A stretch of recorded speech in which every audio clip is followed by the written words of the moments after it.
மாவட்டம் சின்னமனூர் காந்தி நகர் காலனியில் புகையிலை பொருட்கள் பதுக்கி வைத்திருப்பதாக போலீசாருக்கு ரகசிய தகவல் கிடைத்தது. தகவலின் பெயரில் ஒரு வீட்டில் சோதனையிட்ட போது சுமார் 1 லட்சம் ரூபாய் மதிப்புள்ள புகையிலை பொருட்களை போலீசார் பறிமுதல் செய்து வீட்டின் உரிமையாளரான பாலமுருகன் என்பவரை கைது செய்தனர். அதனைத் தொடர்ந்து ரோந்து பணியில் ஈடுபட்டிருந்த காவல்துறையினர் சின்னமனூர் கண்ணம்மா கார்டன் அருகே வந்த ஆட்டோவை சோதனையிட்ட போது சுமார் 300 மதுபான பாட்டில்கள் சாக்குப்பையில் கொண்டு வந்தது தெரியவந்தது. இதனை அடுத்து ஆட்டோவை ஓட்டி சென்ற மகேந்திரன் என்பவரை கைது செய்து அவரிடமிருந்து 300 மதுபான பாட்டிலை காவல்துறையினர் பறிமுதல் செய்தனர்.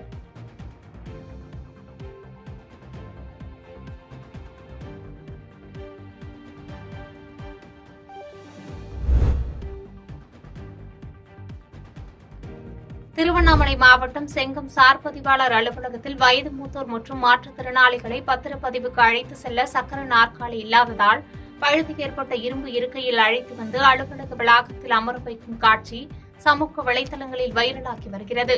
எனவே மாவட்ட நிர்வாகம் போர்க்கால அடிப்படையில் சக்கர நாற்காலி வழங்க சமூக ஆர்வலர்கள் கோரிக்கை விடுத்துள்ளனர்.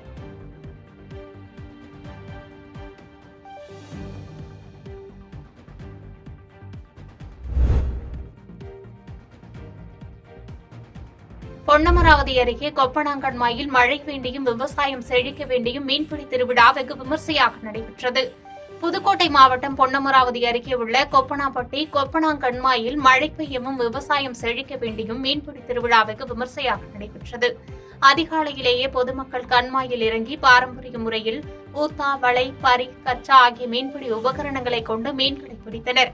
அதில் ஒவ்வொருத்தர் கைகளுக்கும் நாட்டு வகை மீன்களான விரால், ஜிலேபி, ஐரை, கெண்டை ஆகிய மீன்கள் பிடிபட்டன.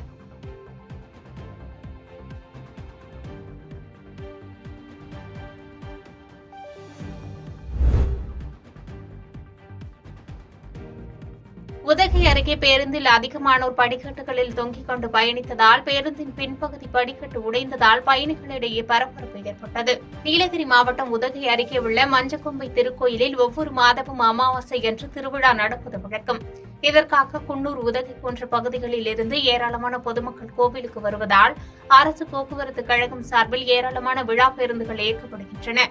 இந்த நிலையில் வழக்கம் போன்று இன்றும் பொதுமக்களின் கூட்டம் அதிகமாக காணப்பட்டது. விழா பேருந்து வழக்கம் போன்று கோவிலுக்கு செல்லும் பொழுது பேருந்து படிக்கட்டில் ஏராளமானோர் தொங்கிக் கொண்டு பயணித்தனர். அப்போது திடீரென ஒரு படிக்கட்டு உடைத்தது. உடனே பேருந்தில் பயணித்தவர்களும் சாலையோரம் நின்றவர்களும் கூச்சலிட்டதும் பேருந்து நிறுத்தப்பட்டது. இதனால் பெரும் சேதம் தவிர்க்கப்பட்டது.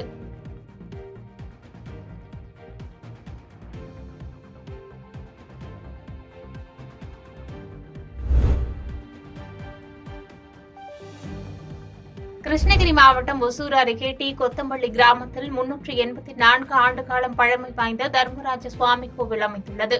இக்கோவிலில் முக்கிய நிகழ்வாக தேரோட்டம் இன்று வெகு விமர்சையாக நடைபெற்றது. ஸ்ரீ தர்மராஜா சுவாமி அமர்ந்திருந்த தேரினை டி கொத்தம்பள்ளி சுற்று கிராம மக்கள் வடம் பிடித்து இழுத்து வழிபட்டனர். திருவிழாவிற்காக 10 நாட்கள் விரதம் இருக்கும் தர்மராஜ சுவாமி கோவில் பூசாரிக்கு அருள் வந்து பக்தர்களை துடப்பம் மற்றும் முரத்தால் தலை மீது அடிக்கும் வினோத வழிபாடும் நடைபெற்றது.